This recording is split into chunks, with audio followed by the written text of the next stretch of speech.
Nawala sa kanyang pagmumuni-muni at pagkakatitig si Celine sa mamahaling singsing na hawak-hawak ng maulinigan niya ang pagbukas ng main door ng apartment nila. At hindi na niya kailangang hulaan kung sino ang dumating. 10:30 na, ganoong oras nakakauwi ang kanyang kapatid kapag weekends ang pasok nito sa school. Working student kasi ito kapag Sabado at Linggo. Tinutulungan siya sa pagpapaaral dito kahit sa simpleng pamamaraan lang na kaya nito. Ate, kumain ka na. Malakas ng boses ni Ana sa baba. Nagmadali na siyang bumaba sa kama. Tinakbo niya ang vanity mirror. Sa isang drawer na alari niyang hindi nila madalas buksan na magkapatid niya isinuksok ang jewelry box. Kilala niya si Ana. Pumapasok yun bigla-bigla sa silid niya nang walang katok-katok. Ayaw niya muna na makita ng kanyang kapatid ang singsing. Dito ka muna ha, singsing ko, aniya sa singsing na animoy bata na pinagsabihan. Ay, pula ka. Ngunit katulad nga ng kanyang naisip, biglang bungad si Ana sa pinta at hustong pagpasok nito ang patulak niyang pagsara sa drawer, booking. Nagmaang-maangan siya at nayos-ayos ang sarili sa salamin. Alam niyang nakita ni Ana ang hindi normal niyang ikinilos at siguradong mag-uusi sa ito. Umasa ang siya na unimal siya, sa loob-loob niya ay sana talaga ay hindi peralin ngayon ng kapatid ang kakulaitan. Ano yung itinago mo? Ate, ngunit yuzisa na nga ni Ana. Napangiwi siya't nakapakamot sa ulo. Wala talaga siyang lusot. Ay, naku naman talaga. Anong sekreto mo, ha? Panipi, anong sekreto? Wala. Itinago ko lang ang sukle, alibay niya't mabilis niyang iniharang ang sarili sa drawer. Puprotektahan niya ang kanyang singsing. Ngayong nagbalik na ito sa kanya at pag-aari na niya, hindi na niya ito hahayaang mawala sa kanya. Anong wala? May nakita akong itinago mo at hindi yun sukle. Ayaw maniwala ni Ana. Hinayla siya sa braso. Wala nga. Pagkain lang, pagsisinungaling niya pa kahit confirmed na niya na hindi talaga siya magaling magsinungaling. Tinatigan niya ang sarili upang hindi siya mahayla ng kapatid. Ayaw niya talagang makita ni Ana ang singsing dahil paano niya ipapaliwanag na nagkaroon siya ng ganoong kamahal na singsing. Sino naman ang maniniwala na ibinigay lang sa kanya iyon kung kahit siya mismo sa sarili niya'y hindi pa rin makapaniwala hanggang ngayon. Baliw kasing Joaquin na, yun, Napahalukip-kap si Ana, so, nagdadamot ka na kung ganon. May dala rin akong pagkain para sa ting dalawa dahil sumahad ako kanina. Nandoon sa baba, naisip ko kasi na baka hindi ka pa kumain kasi concern ako sa'yo pero tinatagwan mo pala ako ng pagkain mo. Ang bad mong kapatid, pagkway nagdrama na. Nabahalang ikinampay-kampe ni Celine ang mga kamay. Hindi sa ganon. Hindi mo lang pwede kasi na makita. Hindi ko pwedeng makita ang pagkain mo. Ano bang pagkain, yan? Tumaas ang isang kilang ni Ana. Kahit mas bata ito sa kanya ay mas matare na talaga ito sa kanya noon pa. Gayunman, kapag seryosong usapan ay syempre takot din naman sa kanya ito bilang nakatatandang kapatid. Sa mga tulad nitong senaryo lang talaga na para lang silang magbarkada. Katulad lang din sila ng ibang magkapatid na nagbabangayan, nagkakasakitan, at minsan halos magpatayan na, pero bandang huli mahay pa rin nila ang isa't isa. Ano, umasim na talaga ang kanyang mukha. Damot mo, kasabay ng sabing iyon ay walang ano-anong hinayla siya ni Ana at hindi niya iyon napaghandaan. Nagmistula siyang papel na walang lakas kaya nahila siya. Wala na siyang nagawa, nakangiwing napayuko na lamang siya nang mabuksan ni Ana ang drawer. At katulad ng kanyang inasahan, takang-taka na inilabas nito ang jewelry box mula roon. Ang ganda, namilog ang mga mata ni Ana nang makita ang laman yun na singsing. Pahablat na kinuha Celine ang box at singsing. Hindi ka dapat nangingialam ng gamit ng may gamit, sa kapantatakip niyang sermon sa kapatid. Subalit ayaw patalong tinaasan siya nito ng kilay. At kailan pa nagkaroon ng batas na ganyan dito? Kahit underwear mo nga ginagamit ko. Panipi. Iba naman, yun. Napalatak niyang tiningnan ng masama ang kapatid, pagkatapos ay maayos na ibinalik ang singsing sa box. Alam mo ba kung magkano ang halaga nito? Bakit magkano ba, yan? 1K, 2K, nga lang ay hinalukip-kapin siya nito. Palibhasa ay walang alam sa mga alahas na fake at hindi mo na dapat malaman, pagtataray na rin niya. Ano bang meron dyan sa singsing na, yan at ayaw mong makita ko? Napulot mo ba, yan, o ano? Subalit ay pangungulit pa rin ito. Ang kulit-kulit talaga, Huwag mong sabihing may nagbigay sa'yo. Wala ka namang jowa since birth. Ang pangit mo kasi, at talagang panlalait pa sa kanya. Nagpakawala muna siya ng buntong hininga upang kumalma bago sumagot. Binigay nga sa akin. Panipi. Wey, sino naman? Mas hindi makapaniwala si Ana. Patanjin nga ulit niyan, at inagaw pa ang box sa kamay niya. Hinayaan naman niya, pero nang akmang isusuot nito sa daliri ang sings ng ay iyon ang pinigilan niya. Oy, huwag, Panipi. Bakit? Maang si Ana. Kasi si Miss Erica lang ang tingin ko ang may karapatan na isuot yan, tugon niya. Na-realize na niya kasi kanina pa na kahit hindi tinanggap ni Miss Erica ang proposal ni Joaquin ay may karapatan pa rin sa singsing. Binili ni Joaquin ang singsing para sa dalaga kaya kahit masakit ay tanggap na niya na pag-aari na ni Miss Erica ang singsing. Makapal lang talaga ang kanyang mukha kaya sinasabi niya pa rin ang salitang, singsing ko, hindi ko gets, ate sino si Miss Erica? At bakit nasa sayo ang singsing na ito kung kanya pala ito? Mga tanong pa ni Ana. Kita na sa noo ang isang guhit ng wrinkle potato na naguguluhan na rin ito dahil sa singsing. Celine took a deep breath. Paghahanda sa tingin niyang mahabang paliwanagan na gagawin niya para maintindihan ng mabuti ng kanyang kapatid ang tungkol sa singsing. Tapos iyon bigla na lang ibinigay sa akin. Sabi niya na sakin na lang daw. Gusto kong ibalik sa kanya pero pinaharurot na niya ang kotse niya. Ano pang habol ko? Pagtatapos niya sa kanyang kwento. Unti-unting naghulas ang pagdududa o anuman sa mukha ni Ana. Napatitig na naman ito sa singsing. Singsing na alam na nito na milyon ang halaga at hindi 1K at 2K na hula nito kanina dahil totoo pala na diamond. Hoy, buhay ka pa, kalabit ni Celine rito. Oo naman. Iniisip ko lang kasi kung bakit ang swerte mo, malayong mas maganda naman ako sa iyo. Kamukha ko kaya si nanay, pingot nitong sagot. Umiral na rin ang pagiging ingitera. Palibasa, bata pa lang sila ay madami nang nagsasabi na mas maganda siya. Binabaliktad lang nito. Inungusan niya ito, seryoso kasi, seryoso naman ako, giit ni Ana sa kamalditahan. Rolling her eyes, dinampot ni Celine ang box ng singsing. Isinilid na niya sa kanyang bag. At bakit dyan mo inilagay? Panipi, dadalhin ko at baka bukas magkita kami ulit. Natitiyak ko na bukas ay maalala na ni Sir Joaquin ang nangyari at babawiin niya itong singsing. Ayosing yun kanina kaya baka kapag nahimasmasan siya ay maalala niya ang ginawa. Hahanapin ako yun panigurado, kanyang paliwanag. Kahit kailan ay syangga ka talaga, ate.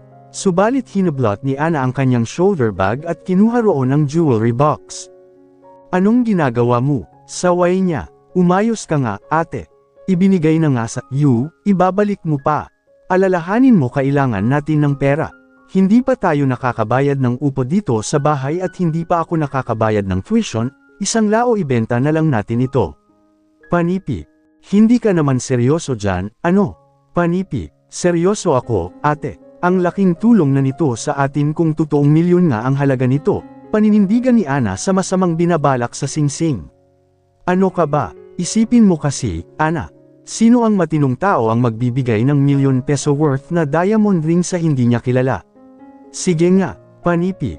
Kasalanan niya nagpakalasing-lasing siya. Walang bawian kamo, giit pa rin ng kanyang kapatid. Lasing nga, di ba? Gusto mo ba mapahamak tayo dahil lang dyan sa singsing? Mayaman pa naman, yung Joaquin na, yun.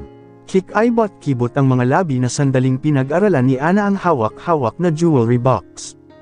Sayang naman kasi, pag ibabalik pa. Pero tama ka, ate. Delikado nga namang akin ng ganito kamahal na bagay. Di ba? Kahit gustong gusto ko ang singsing na, yan ay nakakatakot namang angkinan. Isa pa ay nakakakonsensya. Paano kapag nagbago ang isip ni Miss Erica at tanggapin na ang proposal and Sir Joaquin? Animoy nakakadiri na ang jewelry box na ibinalik na ni Ana sa kanya. Bahala ka na, ate. Malaki ka na, alam mo na ang dapat mong gawin. Panipi. Ngumiti na siya sa kapatid. So, anong balak mo talaga dyan? Panipi. Dadalhin ko sa Lux Fine tapos hihintayin ko si Sir Joaquin doon. Worth milyon pesos lalagay mo lang sa bag mo na parang hatoang. Huwag kang ang syangga, ate. Panipi. Nagdikit ang mga kilay niya. Ano naman? Oo nga't swerte ka ngayon daw ay napakadaling nagkaroon ka ng singsing na ganyan. But what if tiyempong malasing ka naman bukas? Ma-hold up ka ganon, edi wala na. Baka imbes na maibalik mo babayaran mo pa. Panipi. Huwag kang ang nega. Nag-knock on the wood siya sa maliit na lamesa sa may gilid ng kama. Kahit magtrabaho siya ng buong buhay niya ay alam niya na hindi siya makakaipon ng higit 1 milyon. Abay hindi mo alam ang mangyayari. Buti sana kung may pambayad ka, pananakot pa rin ni Ana. Kumaibot kibot ang kanyang mga labi. May punto nga ang kanyang kapatid. So, anong gagawin ko? Simple lang, iwanan mo lang dito sa bahay at hintayin sa shop ang lalaking iyon. Kadali lang naman puntahan dito kapag dumating nga ang Joaquin na, yun, ideya ni Ana. Kagat-kagat ang kuko ng kanyang hintuturo ay nag-isip si Celine. Tinimbang niya sa isip niya kung ano ang mas tamang gawin. Alam ko na kung saan itatago. Muli ay kinuha ni Ana ang jewelry box sa kanyang kamay. Tumayo at tinungo ang lagayan ng mga labahin nila. Bakit dyan? Nakangiwing tanong ni Celine nang makitang isinuksok ng kapatid ang jewelry box sa mga madumi nilang damit. Ikaw, ate, kung ikaw ang magnanakaw, may isip mo ba na may bagay na nagkakahalaga ng milyones sa mga labahan? Panipi. Napalabi siya. Sa bagay, hindi siguro. See, proud na ani Ana. Sure ka dyan. Duda niya pa rin. Oo naman. Panipi. Okay, sige. Sinabi mo, 100% sang-ayon na niya. Kung meron mang tao na kanyang pinagkakatiwalaan at pinaniniwalaan, syempre ang kanyang kapatid iyon. Ano ba ang dapat niyang gawin upang maibalik na niya ang singsing na para kay Miss Erica? Paano kaya magkukurs ulit ang landas nila ni Joaquin Velasquez?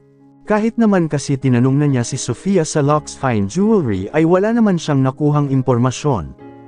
Tulad niya, pangalan lang ni Joaquin ang alam ni Sofia.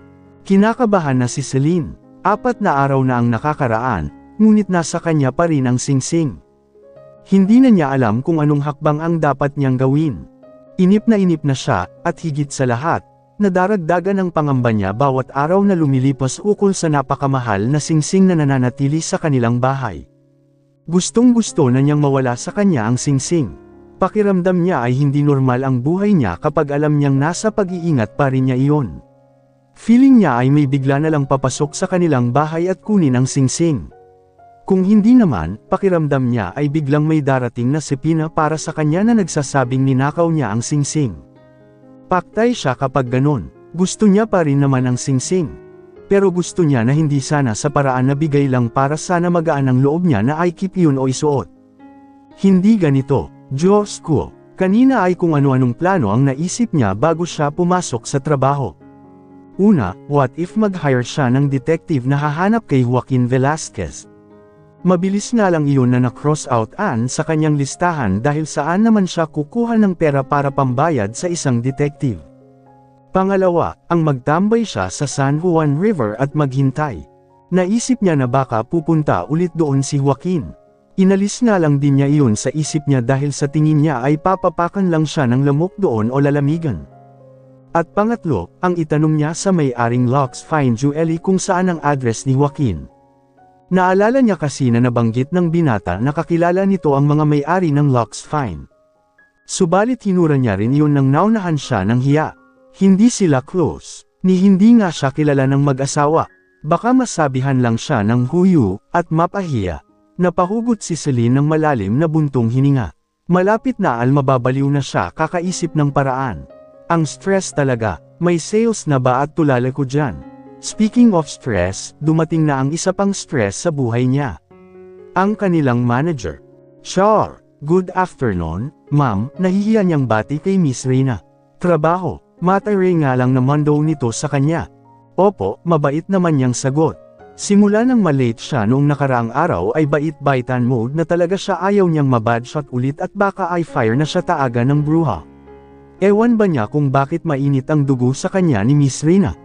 Wala naman siyang ginagawang masama sa trabaho maliban sa pagkakataon na malate siya minsan. Baka may period, bulong sa kanya ni Pamela. Menopause na kamo, sabi niya rin kaya naghajihikan silang dalawa. May pumasok na 2 dalagita, kaya't natigil agad sila ni Pamela sa kulitan. Siya ang nag-assist nang sa window niya sila lumapit. Magsasangla pala ang dalawa. Ibinigay sa kanya ang isang singsing. Kinalatis niya naman iyon at ibinigay ang presyo ng sangla. Ang baba naman, sagad na ba iyon? Marteng reklamo ng isa, naartehan siya, pero dahil kailangan nila ng sales ay nakangiti niyang ipinaliwanag kung bakit ganoon lang ang appraisal niya. Binaliwala niya rin ang pag-ismad nito. Sa 5 taon na niya sa Golden Pawn, sanay na siya mga mapanliit na tingin sa kanya ng mga mayayaman. Meron pa nga noon ay gusto siyang ipatanggal dahil lang sa maliit na pagkakamaling nagawa niya. "Look at this, bestie," sabi ng isa sa kasama. May ipinakita ito ang mamahaling cellphone. "OMG, nahanap mo ang photogram account niya. Ang galing mo talaga, bestie," reaksyon naman ng isa na kinilig. Ang gumagawa ng resibo na sa Celine ay animoy chismosa na gumalaw-galaw naman ang tainga. Sa magic word na nahanap ay naging interesado siya sa usapan ng dalawa. "And guess what? Sa Antipolo pala sila nakatira, bestie." "Panipi." Ang lapit lang nila. "Panipi." "Oo, bestie, panipi." Mas lalong kinilig ang dalawa. "Excuse me," agaw pansin na ni Celine sa isa. "Pakipirmahan po ito." "Panipi." "Saan po?" "Panipi." "Dito," mabait na assist niya. Sinamante na niya yun upang magtanong. Miss, pwedeng magtanong?" "Opo." "Anang dalaga?" "Kahit mukhang maarte ay mabait naman pala. Ano kasi itatanong ko sana kung paano nyo nahanap yung ikan na pinag-uusapan nyo?" Tanong na nga niya. Rumahestro ang pagtataka sa mukha ng dalawang dalaga. Nagkatinginan pa sila. "Sine-arch ko lang po sa mga social media." Mabuti na lang at matinong sagot ng mas mabait kahit siyang na ang tingin sa kanya. "Ah, okay." Nang marinig yun ni Celine ay muntik na niyang sapakin ang sarili. Kasi nga naman, saan ba ngayon hinahanap ang mga tao? Di sa social media. "Ay, tanga, may hinahanap po ba kayo? Pwede namin po kayong tulungan," sabi pa ng mabait. "Wala naman, salamat." Nahihiya niyang pasalamat na lang sa magkaibigan. Mabilis ang tinapos na niya ang transaction. Muli siyang nagpasalamat nang umalis na sila. Ito ang napapala ng hindi active sa social media. Nagmumukhang taong bundok. Pero hindi naman niya masisisi ang kanyang sarili. Para kasi sa kanya, abangan lang naman ang ginagawa ng mga tao sa social media. Wala siyang maipagyayabang, kaya feeling niya, walang silbi kung gugugulin niya ang oras sa pag-arouse-browse lang. Mabibilang lang sa daliri ang pagbukas niya ng kanyang photogram account pati FB na malapit na nga niyang makalimutan ang kanyang mga password. Hindi rin kasi siya pala post. Katibayan yung profile picture niya sa FB na inaamag na sa tagal ng panahon na hindi niya pinapalitan. Napabuntong hininga na lamang siya sa kanyang katangahan. At nang hindi na matano ng kanyang lingin ang dalawang dalaga ay tinakbo niya agad ang kanyang locker room. Muntik pa silang magkabanggaan ni Miss Rina na galing sa comfort room. "Break time ko na po, ma'am," mabilis na sabi niya bago niya ito lampasan upang hindi na naman siya bumangaan. 2 oras pa bago niya break pero hayaan na. Mas mahalaga ang gagawin niyang pag-search kay Joaquin online. Sa wakas, matatapos na ang kanyang pag-aalala na baka manako ang singsing sa kanilang bahay. Maibabalik na niya ang singsing oras na malaman niya kung saan ito makikita.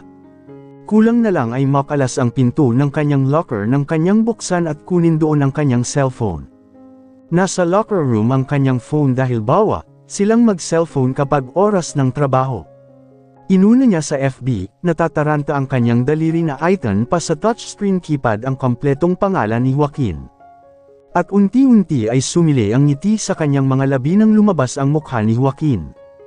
Sa display picture nito ay nakasuit ito at napaka-formal ang dating. Nakaka-intimidate ang fierce nitong mukha. Kahit sa larawan ay parang bawal rito ang ngumiti. Saglit lang siyang kinilig dahil nang buksan niya ang profile nito, agad niyang nabasa ang CEO of Regal Empire Real Estate Company. Sa isip niya, kung ganon, hindi nga basta-bastang mayaman si Joaquin, 4 na M pala ito. Mayaman na mayaman na mayaman na mayaman. Gosh! Brinos niya pa ang account ni Joaquin. Naloka siya lalo dahil puros English ang laman ng mga post, halos hindi niya maintindihan. May mga article din about sa company, mga awarding nights at interview ang mga video. Tingin niya ay hindi para sa cake icon lamang ang account ni Joaquin. May kinalaman pa rin sa kumpanya nila, na malamang hawak ng ibang tao at hindi mismo si Joaquin. Napadpad pa siya sa Doon ay nakita niya naman ang profile bio ng binata. Name, Joaquin Velasquez. Position, Chief Executive Officer, Regal Empire. Biography: Joaquin Velasquez is the young Chief Executive Officer of Regal Empire Real Estate Company. Born on June 10, 1990 in Montalban, Rizal. Madami pa siyang nabasa tungkol dito pero hindi na niya masyado pinagbigyang pansin. Ang nagbilog kasi sa mga mata niya ay ang nabasa niyang net worth ng binata na $3 billion. Dahan-dahan ay natutop ni Kathleen ang napangangang mga bibig. Paulit-ulit na binibigkas ng kanyang utak ang $3 billion. Alam niya na kapag ita-times niya iyon sa peso ay hindi magkakasya sa screen ng calculator ang sagot. Noindang talaga siya, ganoon kay Aman si Joaquin. Goodness! Paktay ka pala talaga kapag nawala mo ang singsing, ate. Abay, CEO na bilyonaryo pala ang nagmamay-ari. Nakakatakot. Sigurado lagot ka sa kanya pag nangyari yun. Umakting pa si Ana na nanginginig sa takot matapos sabihin yon. Alam na rin ito kung ano o sino talaga si Joaquin Velasquez na nagbigay sa kanya ng singsing dahil kachat niya ito kanina. Ibinalita niya agad dito ang nalaman niyang impormasyon ukol sa binata. Sige, lakasan mo pa ang boses mo para may makarinig, saway niya sa kapatid sabay irap. Ay, sorry, labas ang lahat ng pin pati nagilajed ng umiti at nag-peace sign naman ito sa kanya. Pero nandyan pa, shinik muna, panipi.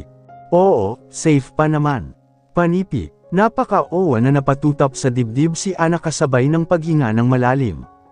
Simula na punta sa kanya ang singsing ay ganito na sila kaprening na magkapatid. Kapag nakakauwi sila ay ang singsing agad ang kinukumusta nila, teka, bakit ngayon ka lang pala nakauwi? Pasado alas 11 na ng gabi, puna na niya sa kapatid nang maalala niyang kanina pa pala dapat ito nakauwi, pero ngayon lang ito dumating. Kung sa mga nagdaang araw ay baka hindi niya napapansin, dahil kung bubuksan ang ulo niya at babasahin ang nilalaran ng kanyang utak ay puros na tungkol sa singsing ang laman yun, ngayon ay napansin na niya. Kinilig na si Ana. Napakagatlabi ito na para pang naiisa sa lawal. Hoy, natatae ka ba? Site niya rito. Automatiko ang pag-asim ng mukha ng kapatid. Kinkilig ako, ate, hindi natatae. Palibas sa hindi mo alam ang difference yun kasi hindi ka pa nagkakadjuwa. Hindi mo pa alam ang feeling ng kinikilig dahil in love. Celine rolled her eyes ceilingward. Gayunman, dahil ayaw niyang makipagtalo sa kapatid ukol sa bagay na iyon, pa-walk out na siyang lumakad palabas ng silid. Isa pa, aminado naman siya na wala talaga siyang alam sa feeling ng kinikilig dahil in love. Stress na stress siya buhay. Kung paano makakabayad ng bills, upa, ng tuition ng kapatid, at kung paano sila kakain araw-araw, kaya wala talaga siyang oras sa kilig-kilig. Kinikilig lang siya noon kapag nai-imagine niya na dumating na ang the one niya at isinuot sa kanya ang kanyang pangarap na engagement ring, na ngayon ay naging disaster na sa kanyang buhay. Napasa kanya nga ang singsing, ngunit problema naman ang dulot nito sa kanya. Paano pa siya kikiligin kung ganito ang naging ending nila ng kanyang singsing? Ang saplada naman talaga, inig sa kanya ng feeling hindi saplada niyang kapatid. Nakasunod ito sa kanya habang pababa sila ng hagdanan. Ibalik mo na nga kasi, yun nang mapanatag na ang loob mo at pati na rin ako. Pakiramdam ko lagi ay may bigla na lamang papasok dito at pipiliting kunin ang singsing tapos may gagawing masama sa atin. Kate cut na, hinimas-himas ni Ana ang mga braso habang inilinga-linga ang tingin sa kabuuan ng apartment nilang inuupuhan, partikular ang maliit na bintana sa may salas nila na jealousy lang ang pananggalang. Ang tibay, Diyos ko. Sa sobrang tibay kahit hindi masamang tao, kahit nagtitrip lang na bata na gustong basagin iyon ay mababasag agad-agad, hindi nila iyon ipinabatid sa landlord nila dahil anila ay tabi-tabi naman sila ng mga kapitbahay nila na nangungupahan din. Isang sigaw lang nila ay maririnig na ng mga katulad nilang renter at dadaluhan na sila upang tulungan. Iba lang talaga ngayon ang pakiramdam nila, na hindi na sila safe gawa ng singsing. Parehas lang tayo. Kahit nga nasa work ako ay nandito sa bahay ang isip ko. Hindi tuloy ako makapag-concentrate sa trabaho. Animoy may naligaw na mga kuto sa mga buhok ni Celine na nakamut-kamot niya ang ulo. Pero paano ko nga ibabalik? Wala naman akong maisip na paraan. Hindi ko pa rin alam ang saktong address ni Joaquin. Ano ba yan? Ginaya siya ng kapatid. Animoy nanggati rin ang ulo nito na napakamot-kamot din. Sana talaga ate, naaalala ng Joaquin na iyon na ibinigay niya sa iyo ang singsing para kahit hinahanap ka na niya ngayon ay hindi kanya pag-iisipan ng masama. Hindi kanya ipapakulong. Hay, sana nga huwag siyang siyangga, tipid na sang-ayon niya. Stress na stress, ininilamos niya naman ngayon ang dalawang palad sa mukha. Bam-antong hininga naman si Ana. Oh, siya mamaya na muna natin pag-isipan kung paano mahahanap si CEO, ate. May binili pala, akong cake. Naroon sa lamesa sa kusina. Kainin muna natin. At anong meron? Hindi mo naman birthday at lalong hindi ko birthday. Bahagyang nagsalubong ang kanyang mga natural na makakapal na kilay. Kinikilig na naman si Ana, nagniningning ang mga mata nito na halos magkorteng puso, itinaas nito ang kamay, at ipinakita ang daliri na may nakasuot na singsing. Ana yan, kunot ang noong tanong niya. Promise ring, bigay ni Renzo kanina, ate. Panipi. Sa halip na matuwa, nagdilim ang mukha ni Celine. Hanggang ngayon kasi, hindi pa rin siya boto sa boyfriend ng kanyang kapatid. Sapagkat ang totoo ay ayaw pa rin niya sana itong mag-boyfriend dahil nga nag-aaral pa. Wala man lang reaksyon dyan. Ismad na sa kanya ni Ana. Ano naman ang gusto mong erection ko? At saka ano ba yan? Ibig bang sabihin yan ay nag-propose na siya sa iyo? Hindi ba't usapan natin babawi ka muna? Dapat makagraduate ka tapos tulungan mo ako sa pangarap nating bahay at negosyo. Ano't parang may aasawa ka na? Nakusat na rin ang mukha ni Ana. Ang daming sinabi. Ang sakit sa tainga. Bakit kasi binigyan ka na ng singsing, pinamaywanggan na niya ako? At saka ang cheap, parang, yan, yung tag 200 at 99 lang sa online shop, Ganyan lang ba ang halaga mo sa kanya? Promise ring lang ito, hindi engagement ring, ate. Ano ka ba? Ganoon din, yun. Bibigyan ka na nga lang ng singsing murmurahin pa. Ibig lang sabihin ay hindi talaga ganoon kalalim ang nararamdaman niya sa iyo kasi hindi man lang nag-ipon bago magbigay. At least, naisip niyang bigyan ako bilang pangako na maghahintayan kami sa isa't isa, pagtatanggol ni Ana sa nobyo. At saka hindi naman kasi ako katulad mo na ambisyosa. Nangangarap ng diamond ring, wala namang jewel na mayaman. Sino kaya ang mas nakakahiya? Gaga, natatawang itinulak niya ang ulo ng kapatid. Ang sa akin lang ay dapat maghanap ka ng lalaking handang ibigay ang buwan at bituin sa iyo. Iyong kaya kang buhayin. Kaya kang, iniharang ni Ana ang palad sa kanyang mukha upang magtigil siya sa walang kabuluhang pagdadaldo. Huwag mo akong itulad sa iyo ate, ako, may tiwala sa lalaking mahal ko. Na kung ngayon hindi niya pa maibigay sa akin ang mga gusto ko, balang araw naman ay maibibigay niya at saka kahit hindi niya ako mabigyan ng mga material na bagay basta loyal, mabait at responsible siya sa aming magiging pamilya ay ayos na sa akin. Mas higit na mahalaga Leon kaysa sa mga material na bagay. Ewan ko sa you. Sige, magpakatanga ka sa Renzo na yun. Buti sana kung guwapo. Pagsuko niya pero syempre ay pataray pa rin. Ang totoo ay agree siya kapatid. May punto talaga ito at natutuwa siya. Gayunman, gusto pa rin niya itong challenge pati na si Renzo kaya hindi pa rin niya ibibigay ang blessings niya sa mga ito. Magkukunwari pa rin siyang kontrabida hanggang sa makagraduate sila parehas ng kolehiyo. Grabe ka, ang sama mo, lamabi si Ana, ano naman, at least, hindi ako minus 10 points sa angit, depensa niya. Patawarin sana siya ng kanyang kapatid sa pinagsasabi niya. Hindi bali at babawi na lang siya kapag nakatapos talaga ito ng pag-aaral, kaya ka hindi nagkaka-boyfriend dahil karma mo, yan sa panlalait mo kay Renzo ko, panlalaban naman ni Ana. Tatanda ka sanang dalaga, panipi. Okay lang, dinilaan niya ito habang nakahalukip ka pa rin. Para silang bata na nag-aaway, at wala na naman sanang katapusan. Mabuti na lamang at kinatok sila ng isang kapitbahay nila. Nagbigay ng pansit na sakto sa cake na dala ni Ana. Makaraan ng ilang sandali ay ganado na silang kumakain sa may salas. Doon nila pinili na kumain upang aniya ay makapanood sila ng TV. Bonding na rin nilang dalawa. Hindi sana ganito lang ang kinakain natin ngayon kung pumapayag kang benta na lang natin ang singsing, pagbabalik ni Ana sa topic tungkol sa singsing. Huwag ka nang umasa dahil ibabalik ko talaga iyon sa totoong may-ari, aniya habang ngumunguya at nanunood. Ayoko ng sakit sa ulo. Panipi. Baka lang kako magbago ang isip mo, hirit ni Ana. Tatatawa-tawa. Inirapan niya muna ito bago ibinalik ang tingin sa telebisyon. Balita na ang palabas. News na panghiting gabi. Buti talaga at hindi natutulog ang balita, 24 oras. Nalalaman pa rin nila ang mga nangyayari sa bansa kahit gabi na sila nakakauwi galing trabaho at school.